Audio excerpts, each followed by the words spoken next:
가장 심각한 문제는 뭐라고 생각합니까? 여러 가지 문제가 있겠지만 가장 중요한 것은 가치관이 지금 거꾸로 뒤바뀌고 있다는 사실, 이게 가장 심각한 문제입니다. 올바른 가치관이 지금 정립되지 않고 있다는 것, 무엇을 하느냐보다 무엇이 되느냐가 더 중요한 것을 알아야 합니다. 좋은 나무가 먼저 되는, 좋은 열매는 자연히 따라오기 마련이죠. 얼마나 소유했느냐보다 어떻게 쓰느냐가 더 중요한 겁니다. 쓰는 도를 바로 알지 못하는 소유가 크면 클수록 더 불행해집니다. 하나님은 얼마나 소유했느냐는 그것을 계산하지 않습니다. 하나님은 얼마나 썼느냐를 그것을 계산하시는 하나님이신 줄로 믿습니다. 섬기는 닫는 것보다 섬기는 생활이 더 가치다는 것을 우리에게 날씬합니다. 칼빈은 이렇게 말합니다. 왕이라도 섬김이 없이는 참으로 의롭게 다스릴 수 없다. 아무리 훌륭한다고 생각하는 왕이라도 그가 섬김이 없이는 참으로 의롭게 다스릴 수가 없다 그랬습니다. 예수님께서 이렇게 말씀합니다. 선교를 왔고 생명까지 내가 주려고 세상에 왔다 그랬습니다. 그뿐 아니라 육신보다 영혼이 더 잘 되는 것이 중요한 것이 여러분 우리의 가치관이 되어야 할 줄로 믿습니다. 육신은 잠깐입니다. 영혼은 영원합니다. 우리는 진리 아래서 살아야 할 줄로 믿습니다. 기독교 역사상 위대한 인물들을 가만히 더듬어 보십시오. 모두가 다 진리 안에서 살려고 애를 썼던 사람들입니다. 세상적인 온갖 유혹이나 역경과 핍박에도 불구하고 진리 안에 서서 성결되게 살고 거룩해 살려고 노력했던 사람들입니다. 사드락과 메삭과 아벳느고가 그랬고 또한 요셉이 그랬었습니다. 다윗의 경우를 살펴보십시오. 다윗은 생애의 전단기는 죽을 고비를 많이 넘겼습니다. 그때마다 하나님께서는 순간순간 인도해 주시고 또한 보호해 주셨는데 이런 체험 속에서 다윗의 신앙은 점점 자라기 시작했습니다. 그 은혜에 감사해서 하나님께 영광을 돌리며 찬양한 것이 시대를 보낸 다윗 씨가 얼마나 많습니까? 성경의 인물 가운데 다윗같이 나쁜 짓을 하고도 다윗처럼 큰 은혜를 받은 사람 아마 없을 겁니다. 그래서 다윗은 그 은혜가 너무 고마워서 나의 모든 소유가 다 사라진다 해도 하나님의 날선 가운데 즉 진리 가운데 살겠노라고 그는 고백합니다. 진리 가운데 살게 되니 하나님의 놀라운 은혜 속에 성군으로서 일평생을 살아간 것을 보게 됩니다. 오늘날 성도들도 하나님의 은혜를 깨닫고 사는 사람이라면 진리 안에 살아가기를 힘쓰는 성도가 되시기를 주의 이름으로 간절히 축원합니다. 그러면 구체적으로 진리 안에서 어떻게 살아야 주님이 과연 기뻐하시는 일일까? 첫째는 주님께서 기뻐하시는 삶은 진리의 날선을 부지런히 배워야 합니다. 알지 못하고는 살 수가 없습니다. 듣지 않고는 그대로 살 수가 없는 겁니다. 진리를 배운다는 것은 원문에 보면 교육시킨다, 훈련시킨다, 뾰족한 그 나무로 자극한다, 때로는 이해시킨다는 뜻이 그 속에 들어있습니다. 사람은 배우고 읽고 들을 때에 새로운 세계 속에서 새로운 눈을 뜨는 변화의 자극을 받게 되는 겁니다. 세상의 지식도 그러하다면 참 진리의 날선인 하나님의 날선, 영혼이 변함이 없고 참 생명 되시는 진리의 날선은 우리를 하여금 깨닫게 하고 돌이키게 하여 마치내는 새롭게 하는 역사가 일어나도록 진리의 날선은 우리에게 엄청난 변화를 일으켜준다는 것 우리는 믿어야 합니다. 바울은 디모데에게 이렇게 말합니다. 너는 어려서부터 성경을 배웠나니 그랬습니다. 디모데가 진리의 날선인 것을 그야말로 깨닫는 동시에 그리고 진리의 날선에 더욱 잘 배웠고 그리고 날선 위에 굳게 선 것을 또 설 것을 당부한 바울을 볼 수 있습니다. 시편 119편 142절에 보면 이렇게 말씀합니다. 주의 의는 영원한 의요 주의 율도는 진리로소이다. 시편 119편 151절에서는 이렇게 말씀합니다. 여호와여 주께서 가까이 계시오니 주의 모든 계명은 진리니이다. 자, 하나님 말씀은 진리라 그랬습니다. 진리라는 것은 뭡니까? 변하지 않는다는 겁니다. 어떤 상황에서도 바뀌어질 수 없는 것, 영원 불변한 것이 진리입니다. 이 세상 것은 다 바뀌어요. 의술도 바뀝니다. 모든 게 다 바뀌어요. 그러나 하나님의 말씀은 어제나 오늘나 영원토록 동일하실 줄로 믿습니다. 옛날로 가던 두 제자는 3년간이나 예수님께 배운 사람들입니다. 그러나 예수님이 십자가에 돌아가시자 그들이 바라던 기대가 한순간에 어긋나고 무너지고 말았습니다. 큰 시리에 따져서 그들은 예루살렘을 떠나서 고향인 엔나오로 내려가고 있었습니다. 그런데 그때에 거기에 다가와서 성경 말씀을 가르쳐 주시고 풀으셨던 한 분이 계셨습니다. 그 말씀을 듣는 순간에 그들의 마음이 이상해지기 시작합니다. 뜨거워지기 시작했습니다. 그리고는 영안이 뭔가 열리기 시작했습니다. 눈앞이 떠서 그들은 예수님을, 즉 그분을 간청해 가지고 우리 집에서 오늘 식사하고 놀다가 가시지요. 강권하여 자기 집으로 데려갔었습니다. 그때에 떡을 뗄 때에 그들이 비로소 영적인 눈이 확 열려버렸습니다. 그분이 예수님이었구나 하는 순간 예수는 사라져버렸습니다. 참 진리를 발견하는 영적으로 무엇을 자유함을 얻게 될 줄로 믿습니다. 말씀을 드러내서 그분이 예수인 것을 알게 되었을 때에 그 옛날로 가던 사람들은 자기의 사명을 깨달았습니다. 진리를 알게 되면 자기의 어떻게 살아야 할 것인가를 확실하게 느끼고 깨닫게 될 줄로 믿습니다. 그래서 그들은 어떻게 했습니까? 존재의 가치를 깨달았습니다. 지금 내가 무엇을 해야 할 것인지 그들은 알게 되었습니다. 그들은 단번에 다시금 예루살렘을 향하여 뛰어 올라가기 시작했습니다. 그리고 예수님의 부활에 대한 소식을 다른 사람에게 알리기 시작했던 겁니다. 여러분, 오늘 우리가 진정으로 진리를 깨달으면 여러분이 사명을 깨닫습니다. 나는 왜 살아야 하는가? 나는 무엇을 위해서 살아야 하는가? 나는 어떻게 살아야 하는가? 진리를 아직 알기는 알지라는 내 가슴 속에 내 가슴을 휘어탈 수 있을 정도로 뜨겁게 깨닫지 못하기 때문에 어영부영 살아갑니다. 무엇이 중요한지를 모르고 살아갑니다. 내 인생이 100년, 1000년, 만년까지 살 줄로 생각하고 착각하고 하루하루의 시간을 낭비하고 있는 겁니다. 그러나 참다운 진리를 깨달으면 옛날로 가던 그 청년들이 마음이 다급해졌습니다. 집에서 논을 수 없었습니다. 피곤도 초월했습니다. 그리고는 예수는 부활했다고 예루살렘에 다시 올라간 것처럼 오늘 우리에게도 진정으로 진리를 깨닫기를 바랍니다.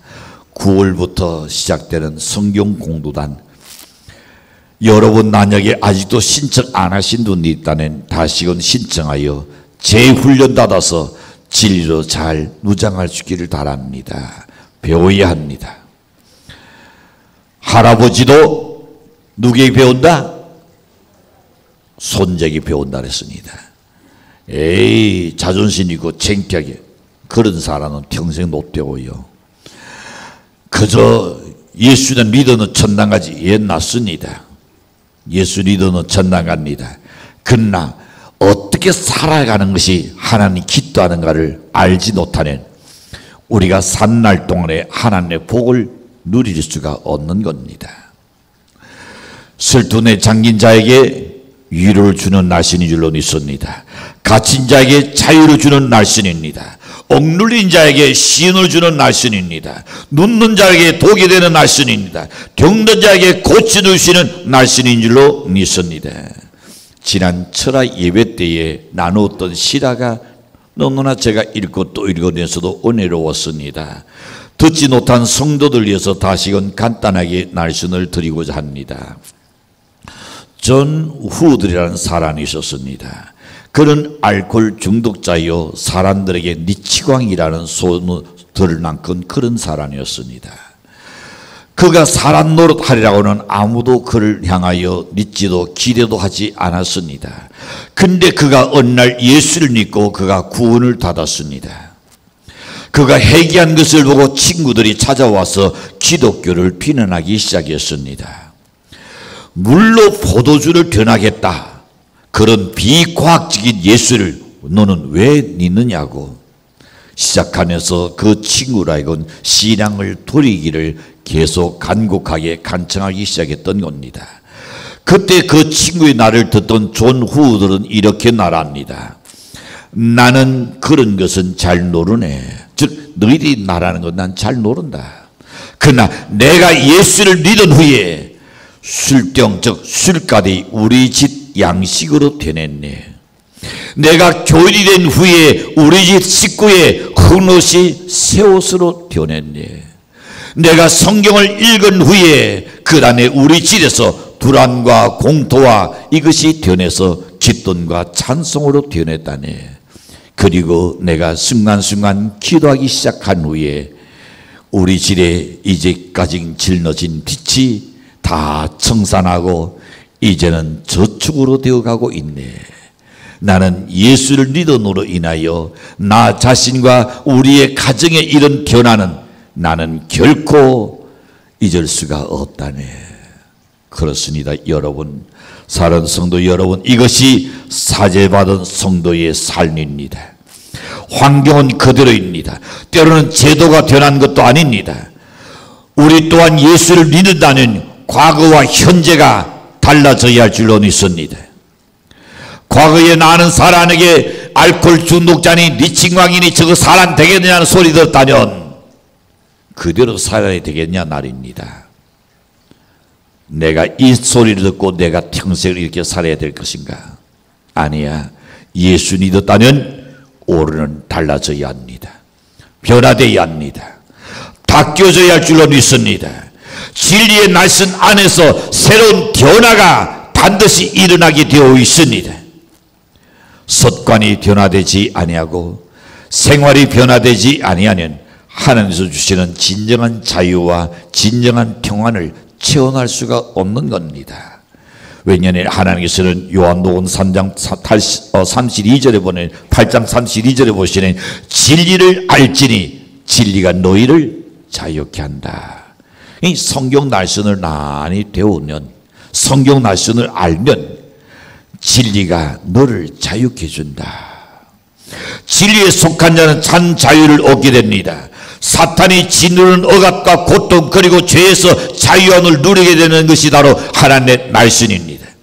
세상의 삶에 지치고 피곤하고 실패하고 좌절하여 낙담하고 시리에 빠졌을지라도 진리 안에 거하기나 한다는 옛날로 가던 제자들처럼 깨닫고 능력을 다시금 받아서 다시금 사명을 위해서 예루살렘에 올라가는 역사가 우리 속에 여러분 속에도 제2의 역사가 일어날 줄로 확신합니다.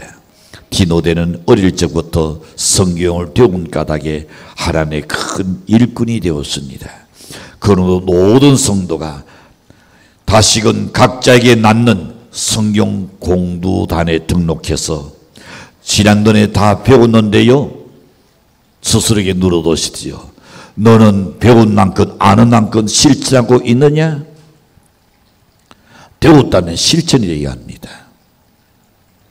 만약에 실천이 안 된다면 아직 배운 것이 내게 이 습관이 바뀌지 않았기 때문입니다.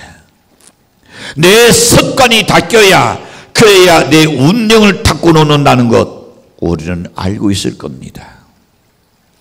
하나님의 날씬이 온전히 여러분 속에서 자악할 수 있도록 여러분 나온을 자악할 수 있도록 날선을 배우고 또 배우시기를 바랍니다. 아이고 목사님 이제 나이가 너글남고 늙었는데 이제 배워서 노합니까? 여러분 배워서 노하는 것이 아니라 배워서 달라지라는 겁니다.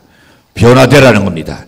내 세상적인 생각을 버리고 내 모든 잘못된 부정적인 생각을 버리고 하나님의 말씀이 나에게 뭘 이야기하는가? 나는 어떻게 살아야 할 것인가? 어찌 보면 저런 학생들보다도 나이 드신 분이 이제 갈 날이 가까운데 주님 앞에 설 때 어떻게 서시겠습니까? 넌 뭘 하다가 왔느냐? 내 기분대로 살다가 내 감정대로 살다가 왔지요? 그러시겠습니까?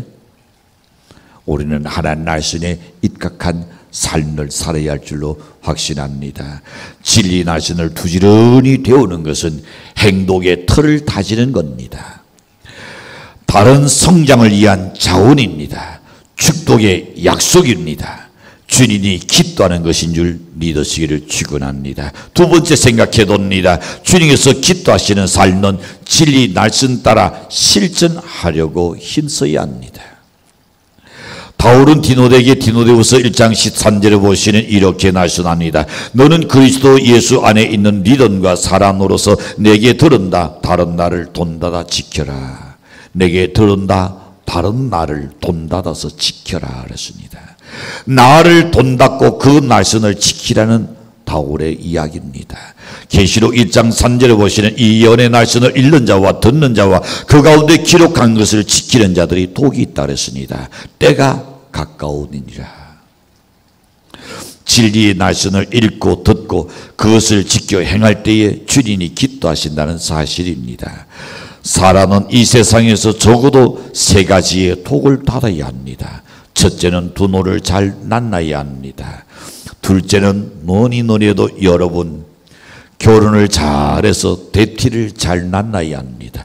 아내는 남편을 잘 만나야 하고 남편은 아내를 잘 만나야 하고 그 가운데서 자녀들도 행복하고 연도 행복할 줄로 믿습니다. 셋째는 스승을 잘 만나야 합니다. 그런데 예수는 참되고 영원한 스승이 되시고 변함없는 진리의 말씀을 가르쳐 주심으로써 그 말씀대로 살기만 하는 복된 진리의 말씀인 줄로 믿습니다. 본문에서 2절에서 말씀합니다. 사는 자여 내 영혼이 잘된 같이 내가 돈사에 잘되고 내가 간근하기를 내가 간구한다. 우리가 이 땅 위에 살 동안에 이 세 가지 복을 받은 그보다 더 행복한 사람 없을 겁니다. 영혼이 잘되고 본사가 잘되고 육체가 강건하고 더 바랄 것 있나요? 근데 많은 사람이 이걸 거꾸로 거슬러 올라가려고 합니다. 어떻게? 강건하기를 육체를 위해서 신경 씁니다. 그 다음에 자기 하는 모든 본사가 잘 형통하기를 바라고 있습니다. 내 꼬리에 영혼을 생각합니다. 이러니 문제다는 겁니다. 하나님 그것이 아니라 먼저 네 영혼만 잘 되면 본사는 내가 잘 되게 해주고 네 육체도 건강하기를 내가 원한다 그랬습니다. 유명한 미술가인 피카소가 한도는 시골 여행하는 길이었습니다. 여행하다 보니 어느 한 주닥 자그마한 집에 머물게 되었습니다. 그 집에 들어가 보니 유치원생 정도 되는 어린 아이가 그 손님이 오시니까 너무 반가워서 기뻐가지고 재롱도 부리고 노래도 부르고 식구들이 얼마나 피카소에게 잘한 줄 몰라요. 피카소는 너무 감격했었습니다. 그래서 뭔가 도닫아야겠다고 생각했습니다. 피카소의 가장 자기 가진 장기가 뭡니까? 재능이. 그렇죠. 그림입니다. 그래서 그 아이가 가지고 있는 손수건을 달라고 했습니다. 이 아이가 선인이 달라니까 이제 건네줬어요. 그 피카소가 딱 펼치더니 거기다가 이제 그야말로 그림을 그리려고 펜을 딱 잡았습니다. 그랬더니 아이가 그 손수건을 싹 떼사가지고 엄마한테 달려서 엄마 저 아저씨가 내 손수건에다가 먹칠을 하려고 그래요. 그 소리를 듣던 피카소는 화구를 닫아버렸습니다. 그리고 그리지 못했어요. 세계적으로 유명한 화가 피카소가 그 훌륭한 선생이 그린 그 그림을 그가 잘 보관해 뒀더라면 훗날에 큰 재산이 됐을 겁니다. 어마어마한 재산이 됐을 겁니다. 아쉽게도 그 기회를 놓쳐버린 겁니다. 우리는 영원히 태어나는 하나님의 진리 말씀을 잘 받아들이고 믿고 따르고 그것을 실천하며 살기나 한다면 우리 생에 엄청난 복이 있을 줄로 믿습니다. 그래서 예레미야 17장 7절에 보시는 무릇 여호와를 의지하여 여호와를 신뢰하는 그 사람은 복을 받을 것이다. 주님을 의지하고 주님 말씀대로 실천하면 복을 받는다 했는데 그걸 하지 않고 자꾸 자기 생각대로 살려고 그래요. 지난날 살아온 그 방법대로 살려고 합니다.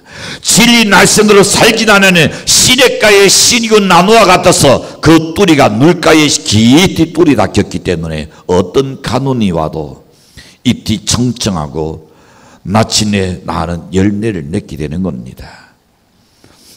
이사야 43장 18절과 20절을 보낸 날씨납니다. 너희는 이전 일을 기억하지 말며 옛적 일을 생각하지 말라. 돌아 내가 새 일을 행하리라. 여러분은 지난날의 일들을 잊어버리시지요. 나도 두노 잘 만났으면 지금쯤 뭘 했을 건데 그런 생각조차 잊어버리시길 바랍니다. 두노는 두노의 인생이고 연예의 인생은 하나님 연예에 주실 복이 있습니다. 어려운 가정에서 태어난 것이 도리어 전화 이복이 될 줄로 믿습니다. 약한 것이 도리어 강하다는 것을 알아야 합니다. 약한 것을 약하다고 생각하니까 그는 일어날 수 없고 그 자신의 삶을 저주하고 그리고 시리에 따질 수밖에 없는 겁니다. 내가 약하기 때문에 나는 강해야 한다. 나는 다시금 일어나야 한다. 나는 실패했을지라도 실패자가 아니라는 것을 명심하시기를 바랍니다. 실패자는 이미 실패할 수밖에 없이 태어난 인생이요, 실패자는 성공을 위해서 하는 과정에 불과한 겁니다. 실패는 성공에 얻는다 그랬습니다. 그렇다면 여러분이 삶 속에서 이런저런 일을 하다가 서로 실패했다 할지라도 그러나 실패자는 아니라는 것 여러분 스스로에게 다시금 다짐하고 다짐하는 연대시길 바랍니다. 그러므로 우리를 하나님 말씀대로 살기도 하나는 앞길이 열려집니다.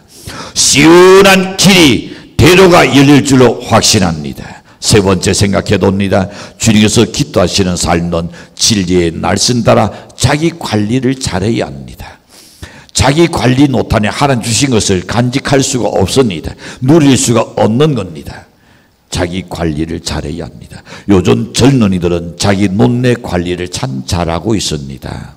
예쁘고 건강하고 활달한 노수들 보낸 얼마나 보기 좋은지 모릅니다. 노인들은 또한 어떻습니까? 성인 등에 쓰러지거나 넘어지거나 다치지 않으려고 시간 체크합니다. 그리고 시간 노력합니다. 이렇게 살아는 자기 몸 관리는 참 잘하고 있습니다. 그러나 육체적인 관리뿐 아니라 우리 정신 관리도 잘해야 합니다. 우리의 영혼 관리는 더욱더 잘해야 이 모든 것이 조화가 이루어져야 진정한 간건한 사람이 될 줄로 믿습니다. 여기서 우선순위는 영적인 관리입니다. 영은 정신을 지배합니다. 정신은 육체를 지배하기 때문에 영혼이 잘 되는 우리의 정신도 우리의 육체도 잘 될 줄로 믿습니다. 미국의 의학계의 권위자이고 스탠포드 대학의 의과대학 교수인 케네스 텔레티가 한 이야기입니다. 그 박사는 세계에서 가장 성공한 사람을 51명을 대상으로 스트레스를 어떻게 해소하는지에 대해서 조사를 해보았습니다. 그랬더니 몇 가지 중에서 나지막에 한결같이 하는 날이 있더라는 겁니다. 우리는 말씀을 따라 행하며 기도합니다. 우리가 인간이 해결할 수 없을 그때에 하나님께 기도한다 그랬습니다. 기도하니까 영이 낡아집니다. 영이 낡으니까 사물을 제대로 분별할 수 있을 겁니다. 즉 정신이 낡아질 겁니다. 그리고 육체가 간근해질 줄로 믿습니다. 밀턴은 이렇게 이야기했습니다. 자신을 통제하며 자기 감정과 욕망과 그리고 공포를 다스린 사람은 한 나라의 왕보다 위대하다 그랬습니다.